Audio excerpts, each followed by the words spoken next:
नमस्कार, मैं हूं शशि रंजन और आपका बहुत बहुत स्वागत है जनता टीवी में। अब आप कह रहे होंगे इतने दिनों के बाद टीवी पे रंजन साहब आपका दर्शन हो रहा है।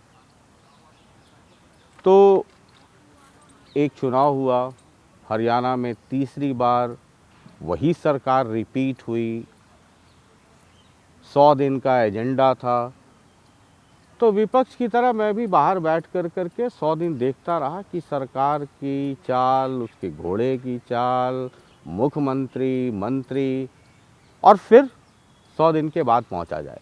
तो 112-13 दिन हो गए। हमने कहा ये अब सही मौका है और हरियाणा में पहली दफ़ा हरियाणा के मुख्यमंत्री से आप मुखातिब होंगे। और आपको पता है कि मेरे पास नीम के पत्ते और करेले का जूस यही रहता है। मेरा भी ठीक रहता है, ब्लड शुगर, ब्लड प्रेशर, सामने वाले मेहमान का भी ठीक रहता है।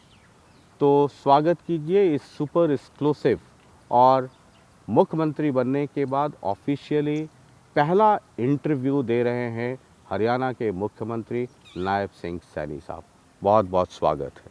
Thank you Shashi ji, thank you. तो ये तो देख रहा हूँ कि मतलब और स्मार्ट दिन पे दिन और स्मार्ट होते जा रहे हैं। मतलब नहीं, देखिए शशि जी, स्मार्ट तो हरियाणा हो रहा है। हम तो काम कर रहे हैं एक छोटे कार्यकर्ता के रूप में, और हरियाणा के लोगों ने जो जिम्मेवारी दी है उस जिम्मेवारी का निर्वहन कर रहे हैं।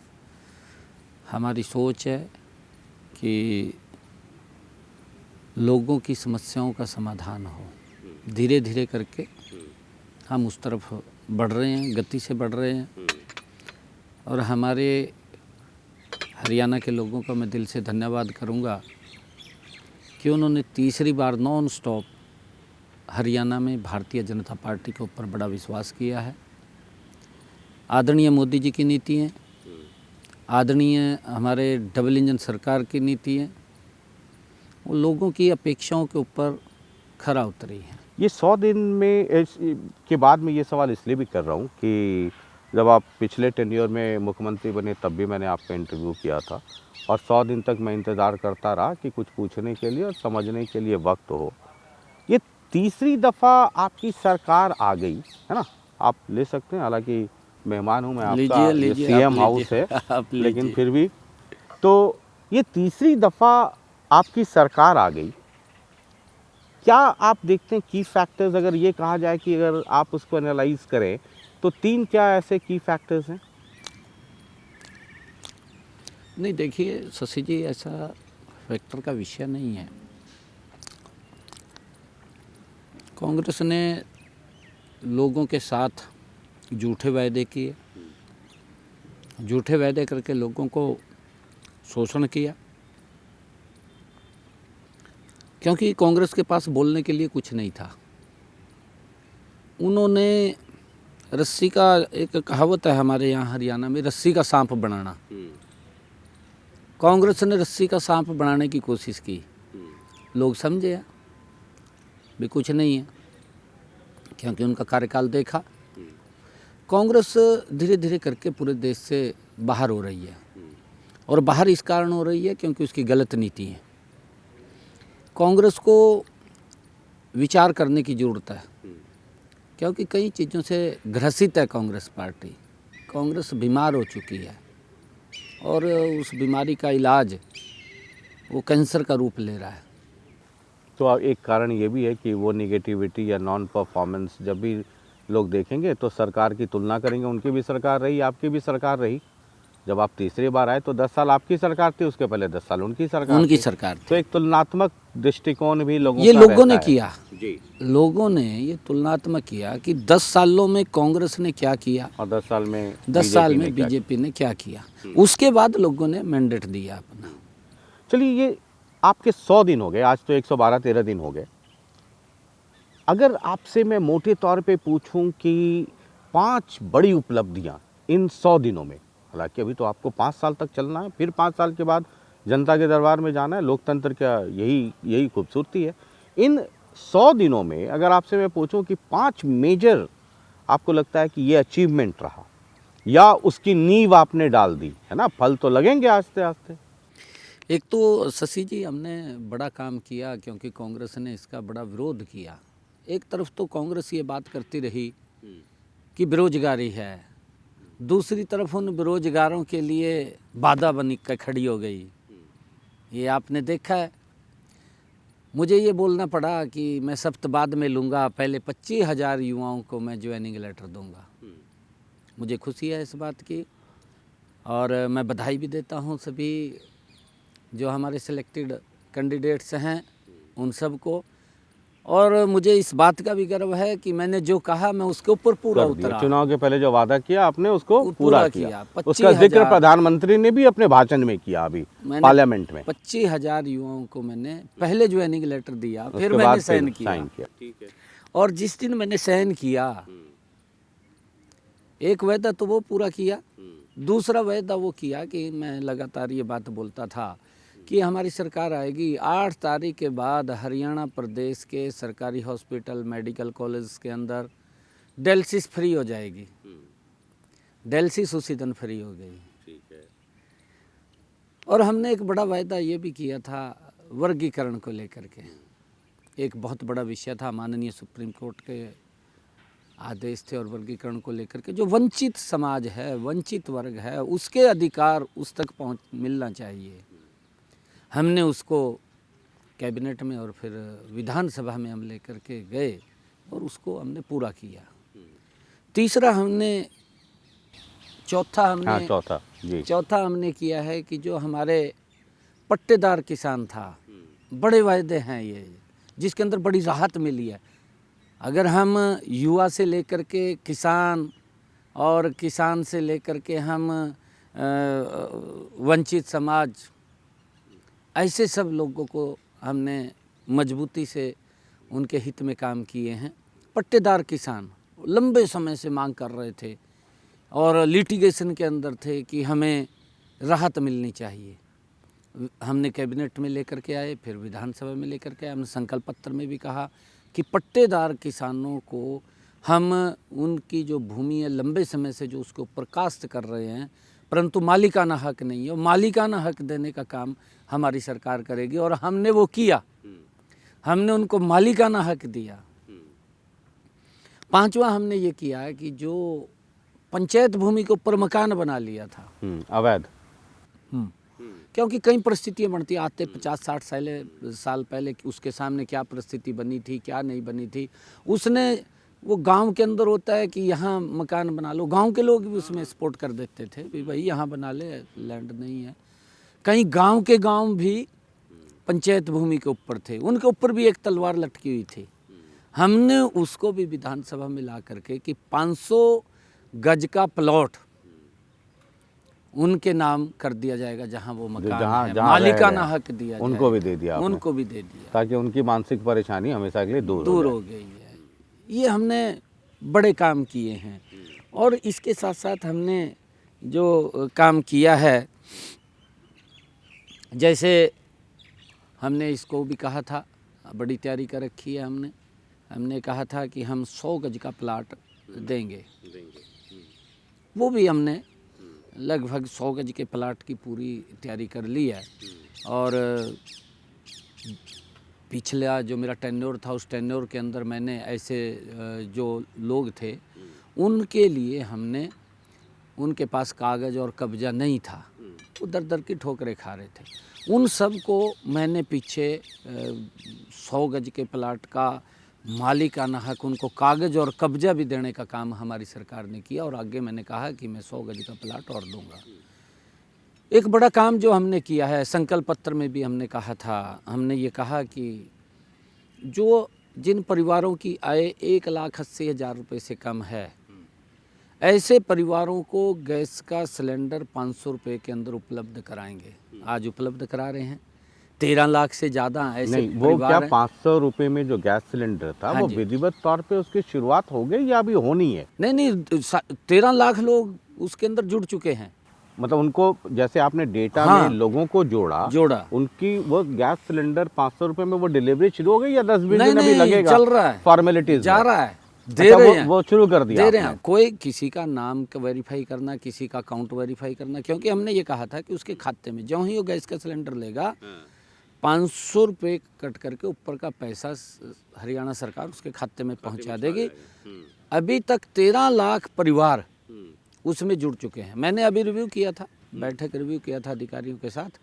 20 के अंदर और परिवार भी जुड़ेंगे। आप उसका और गति से नीचे लोगों को जागरूक करें ताकि लोग इस योजना के साथ जुड़ करके, हर घर हर गृहिणी योजना के साथ जुड़ करके 500 रुपये में जो हमने कहा है कि हम ऐसे परिवारों को, ऐसे बहनों को जिनको 1,80,000 रुपये से कम आय है, उनको 500 रुपये में गैस का सिलेंडर मैं उपलब्ध इसलिए कराएंगे ये और वो हम दे रहे हैं। हाँ, ये इसलिए मैं पूछ रहा हूँ कि आपके 100 दिन पूरे हुए और आपका पहला लिटमस टेस्ट, हालांकि मतलब पॉलिटिकल पार्टीज और नेताओं को तो परीक्षा लगातार देना रहता है। आईएएस आईपीएस बनने के लिए तो एक बार देना पड़ता है, आपको तो लगातार हमारी देना तो है। हर महीने परीक्षा चलती क्योंकि रहती इसलिए कि जो निकाय चुनाव हैं वो एक फिर तुरंत आपके इस पर एक आपकी परीक्षा, इसलिए ये मैं 500 वाला सिलेंडर समझ रहा था। कई लोग कह रहे थे कि जी सरकार ने कहा, लेकिन अभी शुरू नहीं हुआ।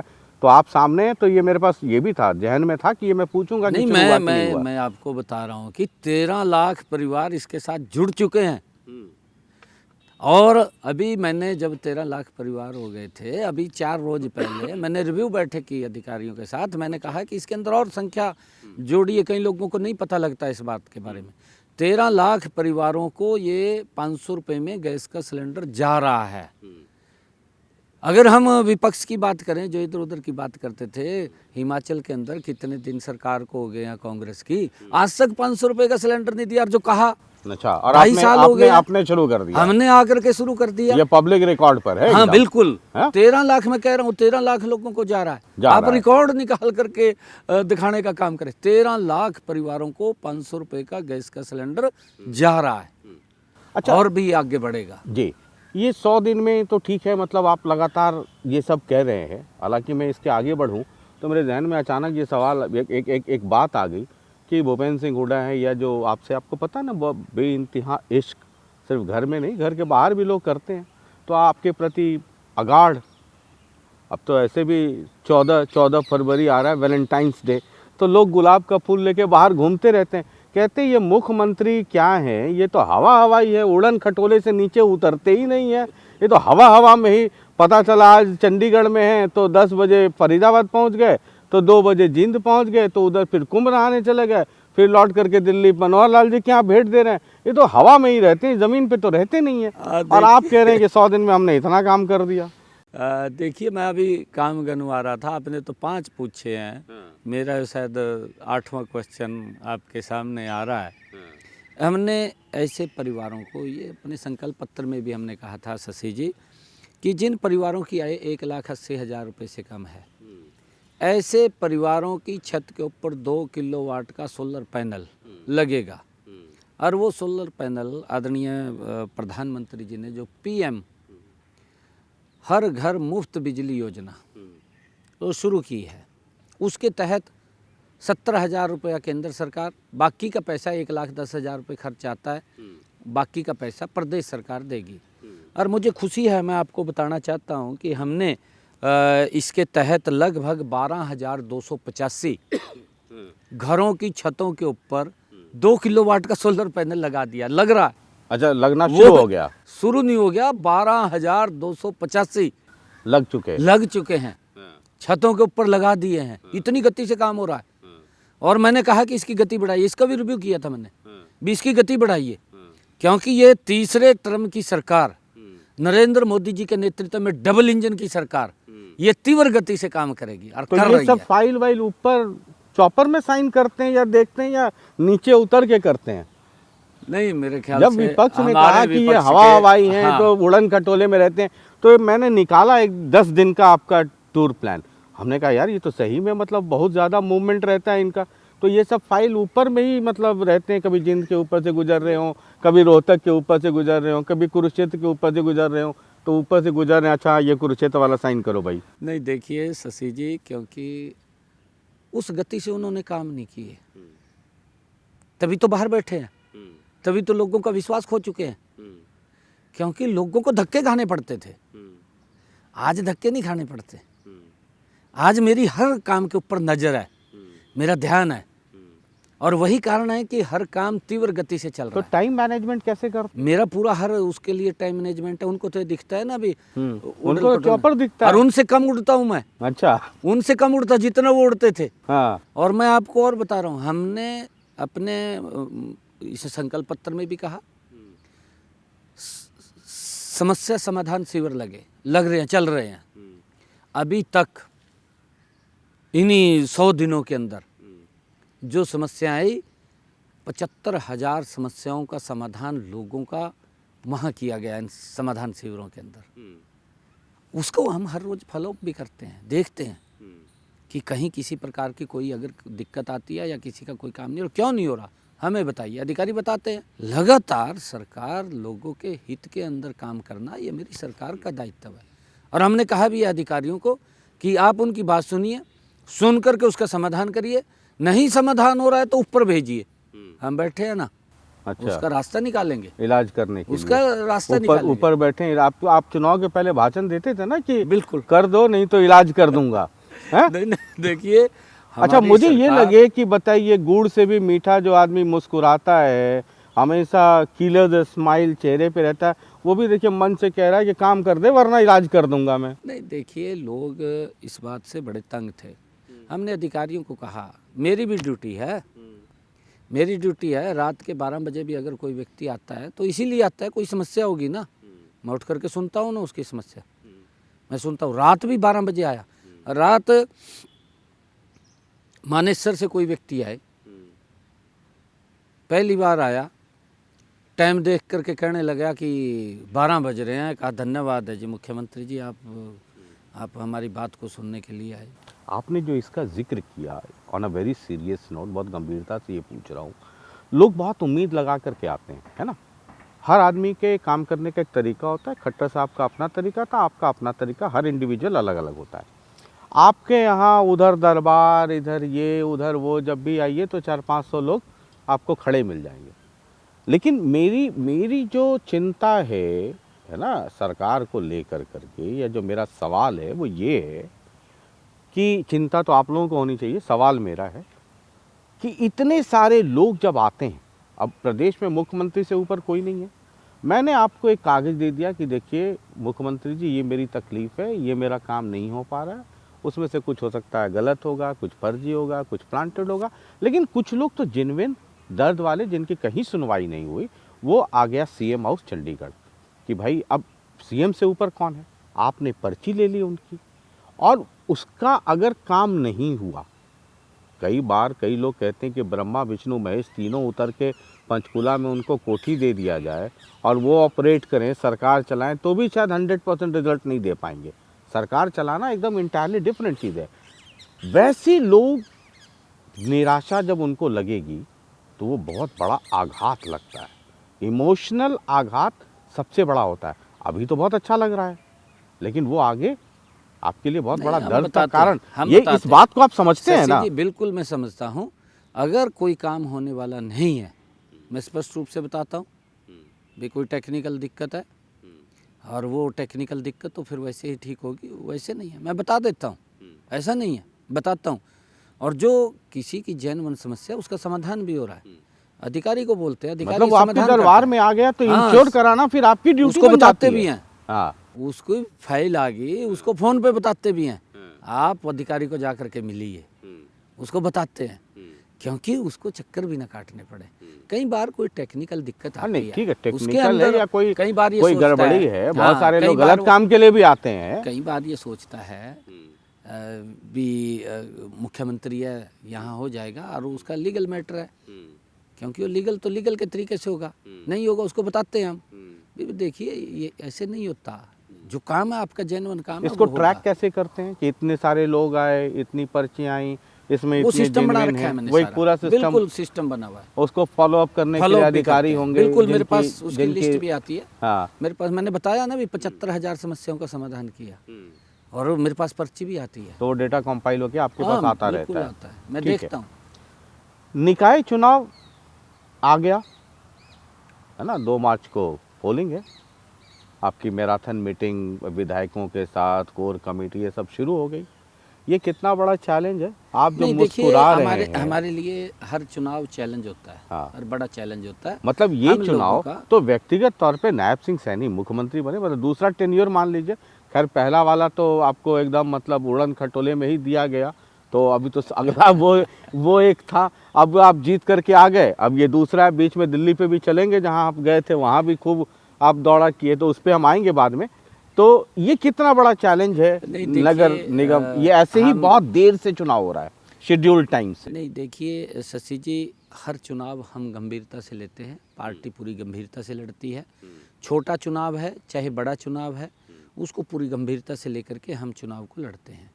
हम ये नहीं है कि ये हो गया जी वो हो गया। अभी मैं हैरान था शशि जी, आपको कांग्रेस ने अपनी बैठक बुलाई और उस बैठक के अंदर एक कहावत है कि खोदया पहाड़ निकला चूहा, है या ना कहावत? हाँ, ये कहावत है। हाँ, वो तय नहीं कर पाए हाँ, कि अभी मतलब बड़ी करना क्या है, करना क्या है, किस एजेंडे पे चलना है। बैठक बुलाई और बैठक के बाद ये निकल करके आया कि ईवीएम से चुनाव न कराया जाए, बैलेट पेपर से चुनाव कराया जाए।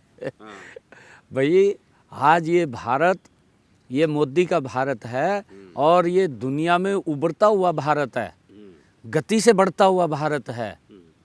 आज आप भी उसी 1950 की बातें कर रहे हैं, जब जवाहरलाल नेहरू जी ने देश की कमान को संभाला था, तभी की बातें कर रहे हैं। अब तो ये मोदी का भारत है, ये जवाहरलाल नेहरू का भारत नहीं है। ईवीएम पे ही होगा, बैलेट पेपर ये पर। मैं कह रहा हूँ कि ये मोदी का भारत है और गति से बढ़ता हुआ भारत है, तेज गति से बढ़ता हुआ भारत है। अगर आप 10 वर्षों के अंदर देखेंगे या 50 वर्षों का इन्होंने शासन किया, 55 साल, उसका अंकलन करेंगे, जमीन आसमान का अंतर दिखाई देगा। मतलब आज रोड्स का स्मार्टफोन से वापस नोकिया पे जाने की बात हो जाएगी ये। बिल्कुल बिल्कुल अच्छा, बिल्कुल। जब आप जाएंगे इस चुनाव में तो अपोजिशन है, उसका काम है। जैसे आपने 100 दिन में बहुत सारे काम किए, है ना। मेरे पास ये जानकारी थी कि वो जो 500 वाला सिलेंडर है वो शायद अभी होगा, लेकिन इम्प्लीमेंट होगा ऑफिशियल, तो आपने जिक्र कर दिया। एक आपने बहुत प्रोमिनेंटली आप लोगों ने कहा था लाडली बहन योजना, जो 2100 रुपये दी जाएंगे, उसकी क्या स्थिति है? क्योंकि ये सवाल होगा अभी जब आप जाएंगे तब। देखिए शशि जी, क्योंकि एजेंडा हमारा 5 साल के लिए मैनिफेस्टो होता है और उसको हम धीरे धीरे लागू कर रहे हैं। आपको मैं बताना चाहता हूँ, हमारे संकल्प पत्र के अंदर 240 हमने वायदे किए, जिसमें से 18 हमने पूरे कर दिए हैं। 100 दिन में 18 पूरे कर दिए। मैं कह रहा हूँ गति से कर रहे हैं। और उसके अंदर से 6 वायदे ऐसे हैं जो फाइनेंशियल असिस्टेंट के लिए पाइपलाइन में है या अन्य और एडमिनिस्ट्रेटर अप्रूवल के लिए पाइपलाइन के अंदर है, वो भी जल्दी पूरे हो मतलब उसकी कागजी कार्रवाई चल रही है। जैसे वो भी पूरे हो जाएगा तो वो भी पूरे वो कर दिया जाएगा। मैंने कहा है कि एक एक वायदा उंगली रख करके जब 5 साल पूरे होंगे हमारे संकल्प पत्र का, आपको पूरा मिलेगा। एक भी ऐसा वायदा नहीं होगा जो पूरा नहीं मिलेगा। एक एक वायदे को पूरा करना ये डबल इंजन सरकार का दायित्व है और हम उसको गंभीरता से लेकर के लोगों को हित के लिए काम कर रहे हैं। चाहे लाडली बहना की बात है, उस लाडली बहना को भी हम पूरा करेंगे और बहनों को देंगे। जब आप जाएंगे फील्ड में तो आपके पुराने साथी हैं जो पिछले टेन्योर में आपके साथ मिलके, हालांकि आपको वो नहीं, आप तो जब आए तो वो बाहर हो गए थे, जेजेपी वाले, वो आजकल कह रहे हैं कि जी हम तो ये पूछेंगे निकाय चुनाव के दरमियान लोगों से कि जो वृद्धा पेंशन था 200-250 रुपये हमेशा बढ़ जाया करता था, इस बार तो वो भी नहीं बढ़ा, और बीजेपी ने क्या वादा किया नहीं किया, ये प्रमुखता से उनके इंटरनल प्लानिंग में चल रहा है कि ये मसला वो उठाएंगे। उस पर क्या कहना है? नहीं देखिए, उनको तो साफ़ ही कर दिया लोगों ने। हाँ, साफ़ ही कर दिया, उनकी गलत नीतियाँ थी। हाँ, और गलत तो नीतियों उनकी गलत नीतियाँ थी। आप ही के साथ सरकार में वो सरकार चला रहे थे, नहीं देखिए, तब मोहब्बत था, लैला मजनू वाला। नहीं देखिए, उस टाइम हाँ, हमारे सामने लाचारी थी, कुछ और स्थितियाँ थी, क्योंकि हमने प्रदेश के लोगों को स्वच्छ शासन देना था और उसको लेकर के, क्योंकि हमारी सीटें कम आई तो हमने उनके साथ सरकार के लिए समझौता किया था, ये जानते हुए कि ये गड़बड़ लोग हैं। सरकार के लिए समझौता, सरकार के लिए कोई चारा नहीं था, मतलब गड़बड़ लोगों से भी कोई चारा ही नहीं था। हाँ, अगर चारा हो तो आप बताइए, आप बता दीजिए भी ये चारा था, आप ये कर लेते। हाँ, नहीं ठीक है, वो तो हाँ, नंबर गेम है, तो आपके पास नंबर उनसे ही था। फिर ये है बात, और लोग देख रहे हैं, ऐसा नहीं है। लोग जानते हैं, सब कुछ लोगों को पता है और लोगों ने बड़ा विश्वास डबल इंजन सरकार पे किया है। मोदी वो जी की वृद्धा नीतियों पेंशन को वाला पर मोहर मसला लगाई है। उठाने की पूरी तैयारी चल रही है, उनके डेटा वेटा मंगवा रहे हैं, इकट्ठा कर नहीं, रहे हैं देखिए वो कि वो बढ़ता था जी, इस बार नहीं बढ़ा, हर साल बढ़ जाता मैं था। आपको शशि जी एक और बात बताना चाहता हूँ, बड़ा ये गंभीर विषय भी है। भूपेंद्र सिंह हुड्डा की सरकार थी, 10 वर्ष मुख्यमंत्री रहे। 10 वर्षों में ये 17 लाख बुजुर्गों को पेंशन देते थे। हाँ ठीक है, 17 लाख ऑन द रिकॉर्ड है बात। ऑन द रिकॉर्ड है जी। और उसके अंदर क्योंकि एक बुजुर्ग को पेंशन बनवाने के लिए एक एक साल चक्कर काटने पड़ते थे, साल साल नहीं बनती थी। किसी की बनती थी तो कहीं ना कहीं सेवा करनी पड़ती थी, तब जा करके बनती थी।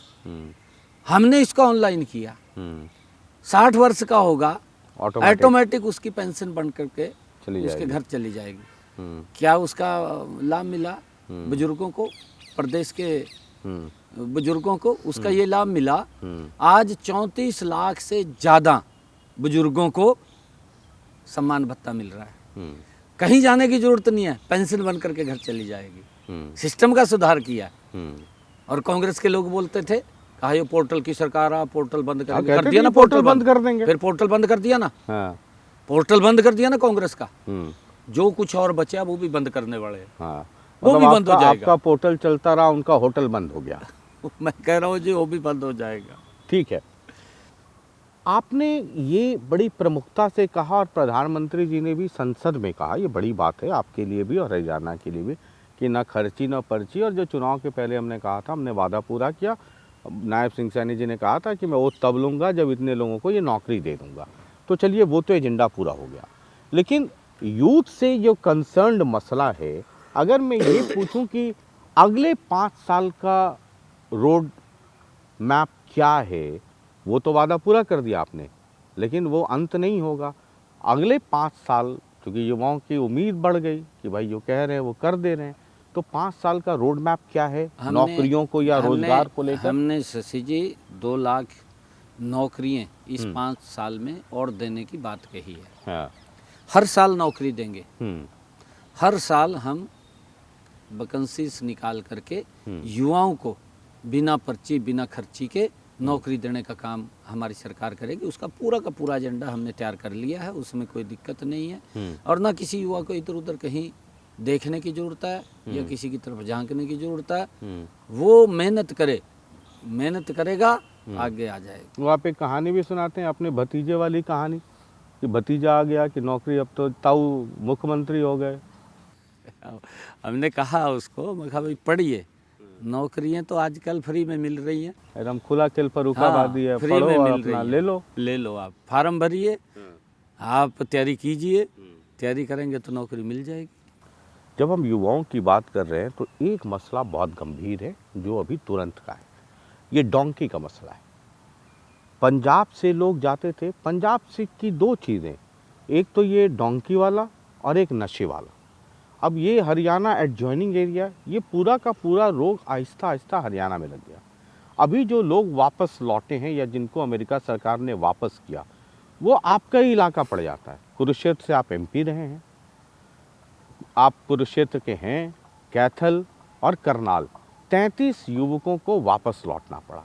अब ये सब घर ज़मीन ये बेच के, ये गिरवी रख के गलत रास्ते से जो लोग गए, उसके बारे में सरकार कुछ कर रही है? ऐसी एजेंसीज जिन लोगों ने बर्बाद कर दिया इनको? नहीं, देखिए शशि जी, ये बड़ा गंभीर मामला है और बहुत ही ज़्यादा ये दुर्भाग्यपूर्ण है कि इस प्रकार की स्थिति। और हमने तो यहाँ हरियाणा के अंदर अपना विदेश सहयोग विभाग है बनाया है। उसके माध्यम से हम युवाओं को कोई पैसा नहीं लगता, सिर्फ टिकट का पैसा लगता है। अभी हमने पिछले दिनों लगभग 400, 450, 500 से भी ज़्यादा युवाओं को बाहर भेजने का काम किया। कोई किसी का 5 पैसे नहीं लगता, किराया लगता है। हम युवाओं को इस बात को लेकर के भी अवेयर कर रहे हैं कि आप डोंकी जैसा ये खतरनाक रास्ता मत अपनाइए। ये बड़ा हमारे लिए चैलेंजिंग भी है और ये अगर मेरी किस्मत ठीक है तो मैं बच सकता हूँ, नहीं तो रास्ते में भी कहीं ना कहीं गड़बड़ हो सकती है। और माँ बाप इतना बड़ा रिस्क लेकर के आपको बाहर भेजता है। आप इस प्रकार की इस समस्या से ना उलझिए।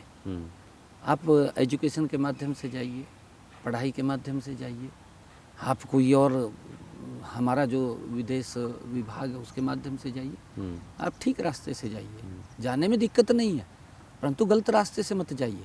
और जो इस प्रकार के, मैंने अधिकारियों को कहा है कि इस प्रकार के जो गलत तरीके अपना करके उनको बाहर भेजने का काम करते हैं, उनकी भी जांच करिए, ऐसे कौन है। और मैंने तो अभी कहा है कि इस विधानसभा के अंदर एक हम एक्ट लेकर के आएंगे इसके ऊपर। अच्छा, इस पे एक्ट बिल्कुल लाएंगे? एक्ट लेकर के आएंगे। क्या? हम बड़े गंभीर हैं इसके ऊपर। हाँ। भी इसके अंदर जो कोई एजेंट होगा, हाँ। एजेंट बाकायदा सरकार को बताएगा हाँ। कैसे भेज रहा है अच्छा, और कैसे जा रहा है युवा, वो पूरा सरकार को जानकारी होगी। और उसके ऊपर एक्ट के अंदर हम सजा का भी प्रावधान करेंगे अगर गलत तरीके से वो भेजने की अच्छा, कोशिश ये करेगा। मतलब ये बिल्कुल एक्ट लेके आ रहे हैं, मैंने कहा अधिकारियों को। अच्छा, अभी 2 रोज पहले मैंने अधिकारियों को तो ये बैठ कब करके आ तुरंत- जाएगा? अगली विधानसभा में ये आ तुरंत- जाएगा हाँ, इसी विधानसभा में लेकर के आएंगे आप। कि जो एजेंट हैं उनको जानकारी साझा करनी होगी सरकार से के साथ करनी कि होगी। किसको भेज रहे हैं, कैसे भेज कैसे रहे हैं भेज और रहे हैं, क्यों भेज क्यों रहे हैं। भेज रहे हैं, वो सारी जानकारी साझा करनी पड़ेगी। अगर कहीं काम के लिए जाना है हमारे युवाओं को, मैंने कहा है कि हमने विदेश सहयोग विभाग बनाया है और उसके माध्यम से हम युवाओं को बाहर से हमारे पास वैकेंसीज आती हैं और वैकेंसीज के माध्यम से उनका सिर्फ किराया लगता है। शशि जी, ओनली किराया लगता है, कोई 5 पैसा नहीं लगता उसका। क्योंकि आपको किसी याद एजेंट को होगा, देने की जरूरत नहीं है। पिछले चुनाव के पहले राहुल गांधी एक दिन सुबह सुबह पहुंच गए थे करनाल में, ये डोंकी वाला ही केस था, उसको उन्होंने उठाया था। तो मतलब सरकार इसको लेकर के बहुत गंभीर है। ये देखिए, राहुल गांधी और कांग्रेस की ही गलत नीतियों के कारण इस प्रकार की स्थिति आज हमारे यूथ के सामने हो रही है। नहीं तो एक सिस्टम से अगर हम चलेंगे तो इस प्रकार की कोई समस्या नहीं आएगी। मैंने कहा है कि जो ही इस प्रकार का एपिसोड हमारे सामने आया, मैंने अधिकारियों को बुला करके तुरंत कहा कि इसके ऊपर एक कोई एक्ट बनाइए। एक्ट बना करके हमें पता होना चाहिए और उसके अंदर अगर कोई गलत रास्ते के ऊपर चलेगा उसके ऊपर कार्रवाई भी होगी। उस एक्ट के अंदर प्रावधान होगा कि ये सजा होगी उसको। मतलब जाने वाला और भेजने वाला बिल्कुल। दोनों पे कार्रवाई हो जाएगी। बिल्कुल है, ऐसा नहीं है कि किसी का, हमारे लिए हर जीवन बहुमूल्य है।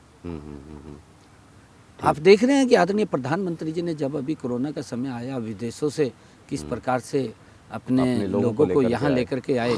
और चाहे कहीं युद्ध भी हुआ, यूक्रेन के अंदर हुआ, कितने युवाओं को वहाँ से 23,000 युवाओं को देश में लेकर के आए। अफगानिस्तान में हुआ, वहाँ से हमारी जो धार्मिक आस्था का प्रतीक है गुरु ग्रंथ साहब को सह सम्मान उसको भारत में लाने का काम भी नरेंद्र मोदी जी ने किया। ठीक है, ऐसा नहीं है कि ये तो एक इस प्रकार की घटिया स्तर की राजनीति विपक्ष करता है। अरे अगर कहीं कोई विषय है तो उसके अंदर सुधार की बात करनी चाहिए। विपक्ष का काम है कि कहीं कोई गलत काम हो गया उसको बताना कि भाई ये गलत काम हो गया, अगर ठीक काम भी है उसको भी गलत बताना। ये विपक्ष के लिए दुर्भाग्यपूर्ण है। इसी कारण तो विपक्ष पीछे जा रहा है और विपक्ष का काम खराब हो लिया, खाट टूट गई विपक्ष वाली। अभी तो धरती के ऊपर है और कुछ नहीं है, खाट टूटती पड़ी है। एक अगला वर्ग है जो बड़ा इम्पोर्टेंट है, जिसका जिक्र आप भी करते रहते हैं, वो है किसान, एग्रीकल्चर, कृषि।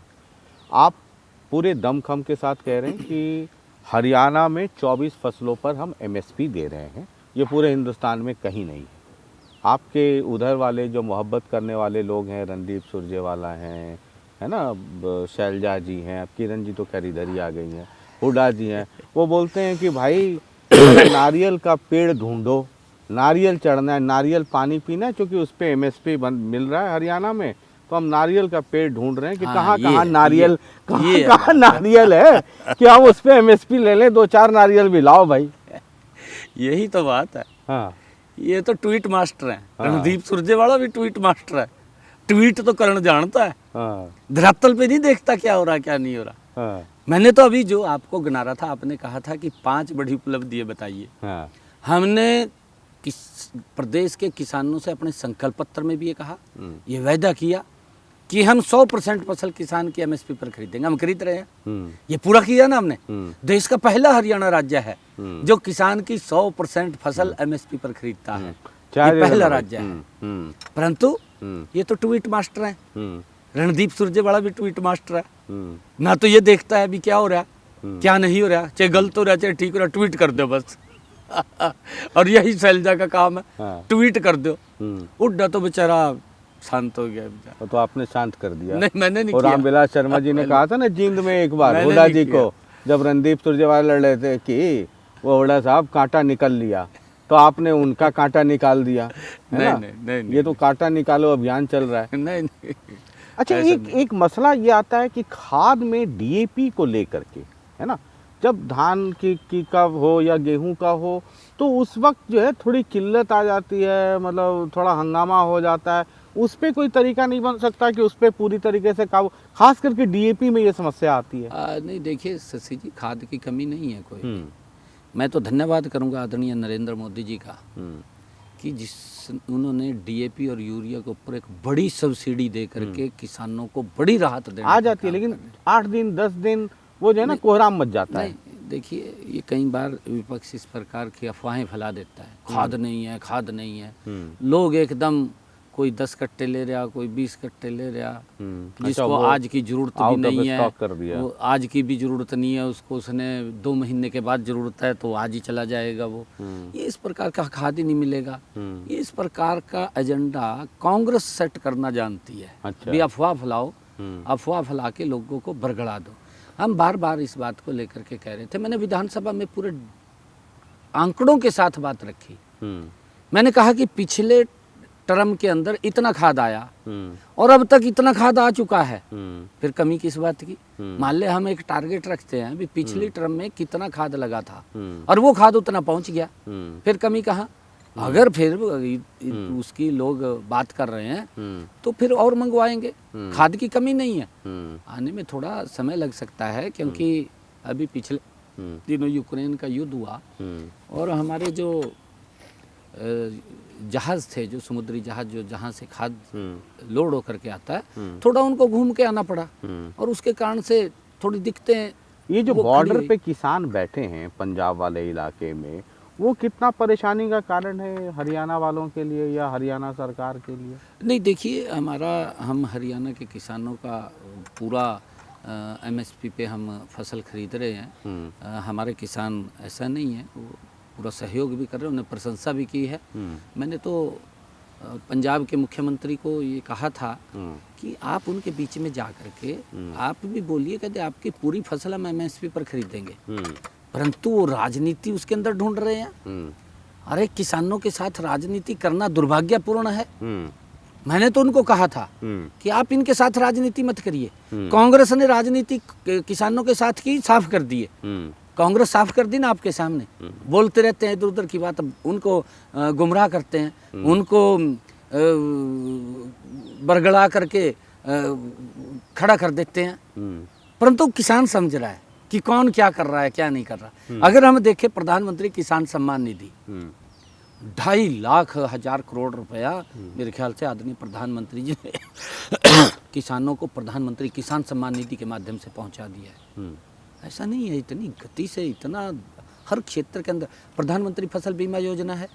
अगर उसको ऊपर देखेंगे, हमारे हरियाणा के अंदर 1158 करोड़ रुपया हुड्डा साहब ने 10 वर्षों में दिया। हमने किसानों को ये बात कही थी कि अब की बार बरसात कम हुई है और बरसात के कारण आपके खर्चे ज़्यादा हुए हैं। हमने 2000 रुपये प्रति एकड़ किसान को पैसा देने की बात करी थी। हमने 1358 करोड़ रुपया किसान के खाते में पहुंचा दिया, लगभग इतना 1358 या 1324 करोड़ रुपया, और उसने 10 सालों में उसका मुआवजे का दिया 1158 करोड़ रुपया, और उससे ज़्यादा हमने 2000 रुपये के हिसाब से एक उसके अंदर उसकी अगर मुआवजे की बात करें वो तो 4 गुना ज़्यादा हमने तो आप देने ये का काम कहते हैं, उधर जो हुड्डा समर्थक हैं वो कहते हैं कि एक हुड्डा जी का राज था कि हुड्डा तेरे राज में जिरी गया जहाज में। देखिए भाई, यही तो बात है इनकी। हाँ। तले तो बिकती नहीं थी, जहाज में तो जाती थी पर तला तो बिकती नहीं थी। तले दिक्कत आती थी किसानों को। 5 क्विंटल काट लिया, 6 क्विंटल काट लिया गिल्ले के नाम के ऊपर। हुड्डा के ही शासन में था ये। और वो 6 महीने के अंदर पैसे मिलते थे, ये हुड्डा के राज में था। हमारे राज में तो 72 घंटे के अंदर पैसा मिलता है। अब हमने उसको और कम कर दिया, 48 घंटे कर दिया। अगर उसको 72 घंटे में पैसा नहीं मिलता था उसकी फसल का, विद ब्याज उसके खाते में पहुंचाते थे। अच्छा। विद ब्याज 9.5 करोड़ रुपया हमने ब्याज का किसान को देने का काम किया है। अगर टाइम समय पे के नहीं अगर गई। ना मिले तो हाँ तो ठीक है। ये क्योंकि उनके समय में तो जहाज में ही जाती थी, धरातल पे तो नहीं था कुछ भी। धरातल के ऊपर तो लोग देखते थे भी भाई क्या हो रहा है क्या नहीं हो रहा, प्रताड़ित होते थे। यही कारण है कि कांग्रेस का सुपड़ा साफ हुआ।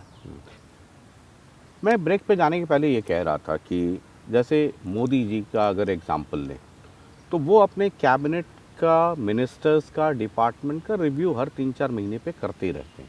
और कई बार जो आपको उलट फिर दिखता है वो परफॉर्मेंस आधारित होता है कि भाई ये परफॉर्म नहीं कर रहा है तो इनको हटा दो या इनको जोड़ लो। क्या हरियाणा में भी, क्योंकि आप नए एक्सपेरिमेंट्स हमेशा करते रहते हैं, क्या ऐसी आपकी योजना है आने वाले 5 वर्षों में कि मिनिस्टर्स और उनके डिपार्टमेंट के कामों का, चूँकि ओवरऑल जो डेवलपमेंट होगा वो आपके खाते में जाएगा? देखिए शशि जी, क्योंकि मंत्रियों के विभागों का कई तरह से आंकलन वो करते हैं, वो देखते भी हैं, और हमारे मंत्री लगातार अपने अपने विभागों को लेकर के बड़ी संजीदगी से काम कर रहे हैं। और क्योंकि सभी मंत्री लगे हुए हैं मजबूती से, पूर्ण रूप से सरकार गति से काम कर रही है। हर विभाग के अंदर रिव्यू समय समय के ऊपर होता है, बैठ करके हम चर्चा करते हैं आपस में, सभी मंत्री बैठ करके चर्चा करते हैं, बातचीत भी करते हैं। अगर कहीं कोई समस्या है, कोई बात है तो उसके बारे में भी शेयर करते हैं। और हमारी पूरी सरकार का ये एक ध्येय है कि तीसरे टर्म की जो सरकार आई है, ये लोगों ने एक बड़ा विश्वास हरियाणा के लोगों ने किया है कि हम उस विश्वास के ऊपर पूरा उतरे। मतलब तीसरी बार सरकार बनना हरियाणा के परिप्रेक्ष्य में क्या ऐतिहासिक है? आज तक दिल्ली में 27-28 साल के बाद अगर बीजेपी आती तो एक ऐतिहासिक है। हरियाणा भी एक ऐतिहासिक है। आज तक हरियाणा के अंदर की हिस्ट्री में ऐसा नहीं हुआ कि किसी दल की तीसरी बार सरकार बनी हो, ऐसा नहीं हुआ। और दूसरी बात तो बहुमत नहीं था, तीसरी बार बहुमत के साथ आपको सरकार बनाने बड़े मैंडेट के साथ आया। आप एक बार मैं आप देख रहा था, आपको पता है मैं थोड़ा रिसर्चर ज़्यादा हूँ, तो मैं देख रहा था एक दिन आप शुरुआती दौर की बात है कि आप कह रहे थे कि भाई ये ट्रांसफ़र पोस्टिंग का अपना एक नियम बना हुआ है, मनोहर लाल जी ने बना दिया था नियम, उसी पे चलता रहेगा। फिर मैंने कहा ये कहने की ज़रूरत क्यों पड़ी? तो मेरे अंदर का वो कीड़ा रहता है ये जानने का कि आखिरकार सीएम को ये क्यों कहना पड़ा। तो पता चला कुछ मंत्रियों को ये बड़ा था कि भाई हमारा ट्रांसफ़र, हमारे पोस्टिंग या हमारे महकमे में ये सब जो है हमारे कहने से हो नहीं रहा है, वो सब सीएम हाउस से ही तय हो जाता है। नहीं, देखिए शशि रंजन जी, ऐसा नहीं है। मंत्रियों से सब कुछ बातचीत करते हैं, उनसे पूछते भी हैं। और क्योंकि जो ट्रांसफ़र पॉलिसी है, इस ट्रांसफ़र पॉलिसी को अदर स्टेट भी फॉलो कर रहे हैं, क्योंकि ट्रांसफ़र अपने आप में एक भ्रष्टाचार का अड्डा है, सबसे बड़ा व्यापार। और यहाँ तक कि कांग्रेस की सरकार के अंदर तो दलालों का ही यहाँ पर जमावड़ा रहता था, और नहीं था कोई। अगर किसी की ट्रांसफ़र होती थी, पता लगा भी इतने पैसे देकर ट्रांसफ़र करा ली, अगर थक गया कैंसिल होगी, इस प्रकार की बातें थी।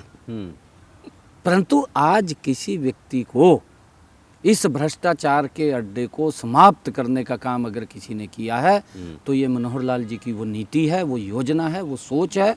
उस आधार के ऊपर इस भ्रष्टाचार के अड्डे को धराशायी किया। क्यों ना हम इसका लाभ उठाएं, और इसको आम जो कर्मचारी है वो भी इसके माध्यम से लाभ उठा रहा है। मुझे तो खुशी इस बात की है, मेरे को कई कर्मचारी आकर के बोलते हैं जो छूट गए हैं, बीमार कम उसके अंदर थे, वो बोलते हैं कि हमारी ट्रांसफर पॉलिसी कब बनाएंगे? आप बनाइए। मगर बना रहे हैं। अच्छा, अभी हम न्यू मॉडर्न ट्रांसफर पॉलिसी लेकर के आ रहे हैं, उसके ऊपर काम चल रहा है।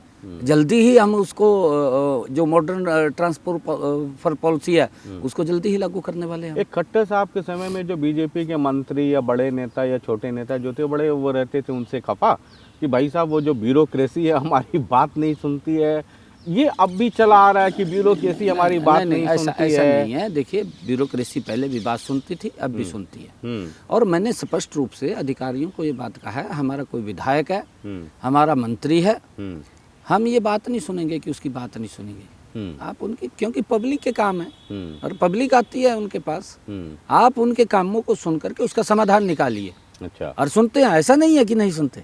अरे सरकार है ये, वैसी सरकार नहीं है। ये तीसरे टर्म की सरकार तीव्र गति से काम करने वाली सरकार है।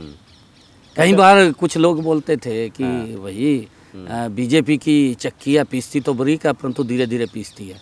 मैंने कहा है कि नहीं, हमारी चक्की तो मगर तेज भी पीसती है, अब तेज पीसेंगे। और नहीं पीसती है, हाँ। तेज भी पीसती है और बारीक भी पीसती है, क्योंकि हमारी जिम्मेवारी है। हमने कहा है कि लोगों को राहत देना, लोगों की समस्याओं का समाधान करना। कई बार समस्या होती है, हमें भी मालूम है, बड़ी समस्या होती है, और उसके लिए टाइम पीरियड तय होता है भी कब हमने इसको पूरा करना है, और क्या तरीका हो सकता है, क्या उसका तरीका निकल सकता समय है, काल परिस्थिति सारा वो उसके अंदर थोड़ा समय लगता है, बाकी अदरवाइज नहीं। ये हम जानते गति हैं से ये काम क्या है? ये हमारा हरियाणा, ये मठियाई है, गन्ने की मठियाई। गन्ने की गुड़ है, हाँ? गुड़, गन्ने की मठियाई। तो आपको तो इसकी जरूरत पड़नी नहीं चाहिए। नहीं, ऐसा नहीं। अरे आपकी मीठी बोली, आपका मीठा स्वभाव, और इतना मीठी बोली, इतना मीठा स्वभाव वाला अगर मीठा खाएगा तो ब्लड शुगर तो ऐसे ही बढ़ जाएगा, ज़्यादा हो जाएगा। नहीं ऐसा। लेकिन मेरा सवाल ये है जी कि इस गुड़ जैसे मीठा स्वभाव है ना, इतनी मीठी मुस्कुराहट, इतनी मीठी पर्सनालिटी, फिर भी एक इधर जब आप जाते होंगे ना कुरुक्षेत्र, तो बीच में अम्बाला कैंट पड़ता है ना?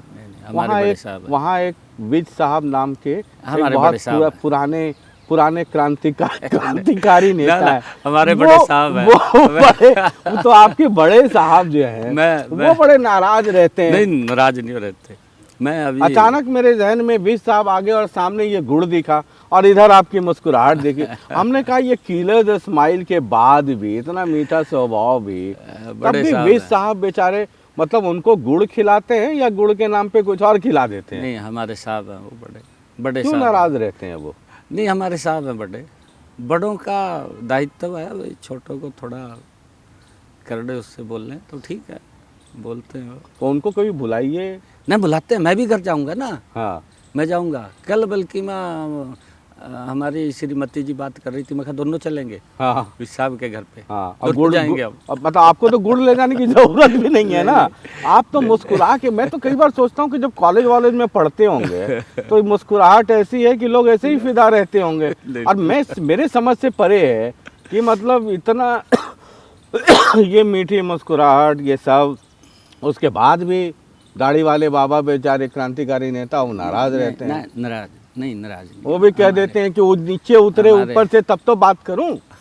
हमारे आदरणीय है वो। और आपको पता है जब गुस्से में रहते हैं तो फिर वो तो कहते हैं कि मतलब अगर मेरा काम नहीं हुआ तो मैं दिल्ली वाले की तरह हो जाऊंगा, मैं अनशन में बैठ जाऊंगा। हालांकि भी साहब को अब पता चल जाएगा कि दिल्ली वाला तो चला गया। नहीं, हमने अधिकारियों को कहा है कि सबकी बात सुने, सुन करके उसका समाधान निकालें।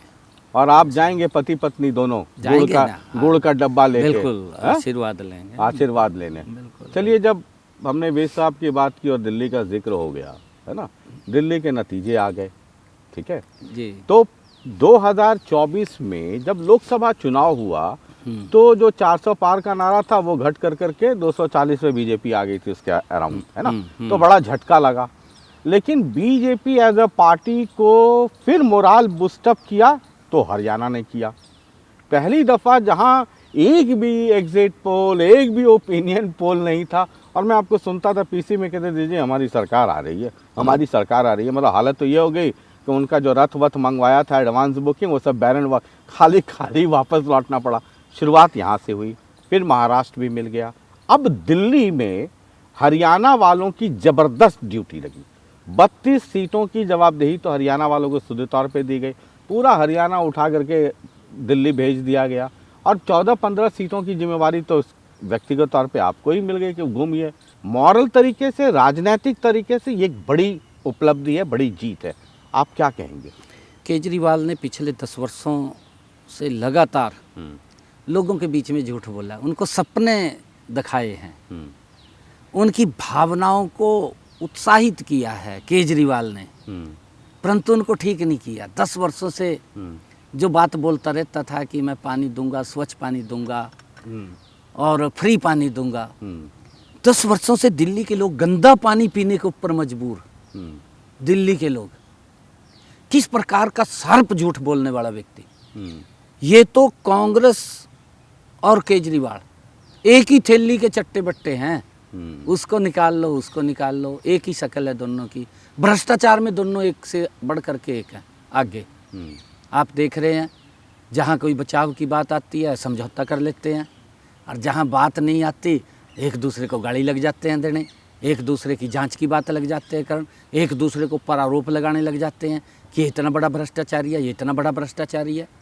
और जहाँ पर लगता है कि भाई बीजेपी को हराना है वहाँ समझौता कर लिया। हरियाणा में कर लिया था, आपके सामने है, लोकसभा चुनाव में हुआ किया है ना। विधानसभा चुनाव अलग अलग लड़े, नहीं लेकिन विधानसभा में भी हो गया था। मतलब विधानसभा में वो कांग्रेस तो और आम आदमी टूटा पार्टी, है, हाँ टूटा है, बना हो नहीं, गया बात था, नहीं बनी। बात नहीं बन पाई, हम्म, क्योंकि उनकी भी हवा बड़ी हो गई थी कि हम इतनी सीटों के ऊपर जीते हैं, हमें इतनी सीटें चाहिए, तो वो हाँ, तो उसमें टूटा जाके था, फंस कोई गया। कारण हो गया था, कारण से ही टूटा, अदरवाइज नहीं टूटा। हाँ जी, सही है। समझौता नहीं हो सका। हाँ। परंतु दोनों के दो किस भ्रष्टाचार की दलदल में फंसे हुए हैं, और दिल्ली का क्या हालात किया 10 वर्षों के अंदर। आज जो पेरिस बनाने की बात करता था दिल्ली को, दिल्ली के अंदर जाकर के तो देखिए, मैं गया हूँ, मैंने कहा है कि वो पेरिस कहाँ है।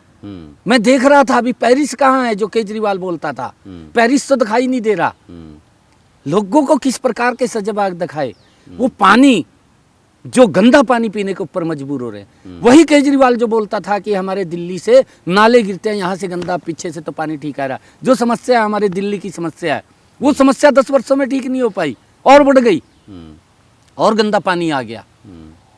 लोग कैसे विश्वास वो करेंगे? आपका भी वीडियो बड़ा कंट्रोवर्सी में आ गया कि आप गए वहाँ यमुना में पानी पीने। नहीं, इसने तो आरोप आपने लगाया किया, कि उसने कहा कि ये कि तो जहर मिला पी दिया, नहीं पाए, वहाँ जहर मिलाने मास कॉनोजाइज हो जाएगा। जी, किस प्रकार की बातें केजरीवाल करता है। हम्म, देखिए, केजरीवाल दिमागी रूप से कमजोर हो चुका है, और वो ये नहीं पता क्या बोलता है क्या नहीं बोलता। और केजरीवाल ये जो इनकी विचारधारा है अपने कामरेड की, नक्सलाइट की, उस विचारधारा के ऊपर ये काम करता है। दिल्ली के लोगों को हमने कहा है कि आप समझिए ये व्यक्ति कौन है, इसको दिल्ली से मतलब नहीं है, इसको देश से भी मतलब नहीं है। अगर कोई इसके कुर्सी के लिए दिल्ली को भी दांव पे लगाना पड़े, ये 1 मिनट में लगा करके चला जाएगा। चलिए हम आखिरी इस पर आते हैं। हरियाणा का बजट है, और ये पहला बजट अभी चुनाव जीतने के बाद आएगा। बजट सेशन कब तक उम्मीद करें हरियाणा, और सरकार की प्रायोरिटीज़ क्या होंगी, क्योंकि उसमें वो दिखेगा कि जो 5 साल का सरकार का एजेंडा है वो उसकी झलक उस बजट में आपको देखने को मिलेगी। तो ये हम अंतिम पड़ाव पे हैं। जी देखिए, बजट अपना हम, क्योंकि अभी स्थानीय निकाय के चुनाव चल रहे हैं और उसके तुरंत बाद हमारा बजट आ जाएगा। और बजट, क्योंकि हरियाणा प्रदेश के लोगों की अपेक्षाओं के अनुरूप हमने प्री बजट को लेकर के विभिन्न समाज के जो प्रबुद्ध जन हैं, प्रमुख वर्ग हैं, उन सब से चर्चा की। चाहे किसान वर्ग है, चाहे हमारे एफपीओज हैं, चाहे प्रगतिशील किसान हैं, चाहे प्राकृतिक खेती करने वाले किसान हैं, चाहे हमारे फिशर्स किसान हैं, ऐसे सब लोगों से बैठ करके हम किसानों के अंदर भी हमने चर्चा की है कि इस बजट के अंदर हम क्या कर सकें जिससे हमारे हरियाणा के किसान को लाभ मिल सके। हमने इंडस्ट्रियलिस्ट से बात किया, हमने टेक्सटाइल इंडस्ट्री से बात किया, हमने जो हमारी महिला उद्यमी है उनसे बात किया, हमने ऐसी जो प्रतिनिधि महिलाएं हैं उनसे बात किया, हमने ड्रोन दीदी महिलाओं से बात किया, सेल्फ हेल्प ग्रुप की बहनों से हमने बात किया, आंगनवाड़ी से भी बात किया, हमने अलग अलग क्षेत्र के अंदर युवाओं से बात किया, स्टार्टअप से बात किया। अलग अलग क्षेत्र के अंदर हम अलग अलग लोगों से मिलकर के उनसे बातचीत कर रहे हैं, ताकि इस बजट के अंदर एक अच्छा बजट हरियाणा के लोगों के अनुरूप हो, और उसका एक बड़ा रिस्पॉन्स हमें मिल रहा है। हमने पोर्टल के ऊपर भी लोगों के सुझाव आमंत्रित किए थे, लगभग 9,500 के करीब में सुझाव हमारे पास आए हैं, और लोगों के वो बहुमूल्य सुझाव हैं, हम उनको बजट में समाहित करेंगे, और उसका एक बड़ा लाभ हरियाणा प्रदेश के लोगों को। तो मतलब ये बजट उम्मीद करना चाहिए कि 2 मार्च के बाद, चूँकि निकाय चुनाव है तो उसके बाद ही बजट सेशन शायद शुरू हो। हाँ देखिए, उसी के बाद ही, क्योंकि अभी तो ये आचार संहिता लगी हुई है, और इसके तुरंत बाद और जितना मैं आपको समझ पा रहा हूँ, मतलब सरकार का फोकस जो है वो 5 साल का एजेंडा, उसका एक चेहरा आपको पहले बजट में भी देखने को मिलेगा। किसान, इंडस्ट्रीज, यूथ, और एक आप वो डंकी वाला कह रहे हैं कि आप वो एक्ट लेकर के आएंगे। हाँ जी। चलिए, तो बहुत बहुत शुक्रिया। लेकिन आप सदन में होंगे, इधर तो सदन का नेता होगा, एक होता है प्रतिपक्ष नेता, 2 नेता होते हैं अंदर, एक होता है सत्ता दल नेता, एक होता है प्रतिपक्ष। तो वो तो कमी आपको खलेगी, उधर तो उसका उद्घाटन ही नहीं हो रहा है। किसका जी? वो नेता प्रतिपक्ष कह रहे हैं कि हुड्डा साहब का भी घर खाली करवा लेंगे आप लोग। नहीं देखिए, हुड्डा साहब बड़े वरिष्ठ नेता हैं और मैं तो बड़ा सम्मान करता हूँ हुड्डा साहब का, क्योंकि हमारे कांग्रेस के वरिष्ठ नेता हैं। क्योंकि कांग्रेस में अब उनकी चल नहीं रही, हुड्डा साहब की नहीं चल रही नहीं है? चल रही कांग्रेस में। हाँ, तो आपको बड़ा दुख है इस बात का कि उनकी नहीं चल रही है? नहीं देखिए, वैसे तो इनका पार्टी का इंटरनल मामला है। हाँ, और मोहब्बत बाहर वालों को भी तो हो सकती है ना, नहीं मतलब। देखिए, हमारे विपक्ष के नेता हैं, हाँ, परंतु जिस प्रकार से उनको हाशिए पे कांग्रेस ने डाला है, हाँ, दुर्भाग्यपूर्ण है। अच्छा। तो लीडर ऑफ अपोजिशन तो खैर अब कांग्रेस को तय करना है कौन करेगा। हाँ, कौन करेगा, उनका तो इंटरनल वो मामला हाशिए है। पे चले गए, आपके मित्र अभय चौटाला पहुंचे ही नहीं, भतीजा आ गया सदन में, हैं? पिताजी रह गए उधर ही, और आपसे जिनकी मोहब्बत थी, 5 साल सरकार चलाई थी, वो एकदम लाल, एक गाड़ी इधर से एक गाड़ी इधर से, है ना, एक सीएम एक डिप्टी सीएम, वो तो बेचारी पता नहीं कहाँ हैं। खोज खबर लिया जेजेपी वालों का? 5 साल सरकार चलवाई थी, 4.5 साल। नहीं, मिलता हूँ मैं। स्वस्थ हैं, मैं सुखी मिलता- हैं, ना, कुशल मिलता हैं? हूँ, मिलता हूँ, हैं? मिलता हूँ, हाँ, राम मतलब- राम करता हूँ। हाँ, बोले पूछते हैं ना भाई, ना, तो राम आप राम कि करता हूँ, सब कुशल क्षेम, राम राम करता हूँ, हाँ? राम दुख में राम सुमिरन सब करे, सुख में करे न कोई। चलिए, बहुत बहुत शुक्रिया, बहुत बहुत थैंक यू, शुक्रिया बातचीत थैंक करने यू के लिए। शशि जी। और थैंक यू, नायब क्योंकि सिंह मेरे सैनी पास साहब हैं, जिनकी मुस्कुराहट बड़ी, आपको मैं कई बार कह चुका।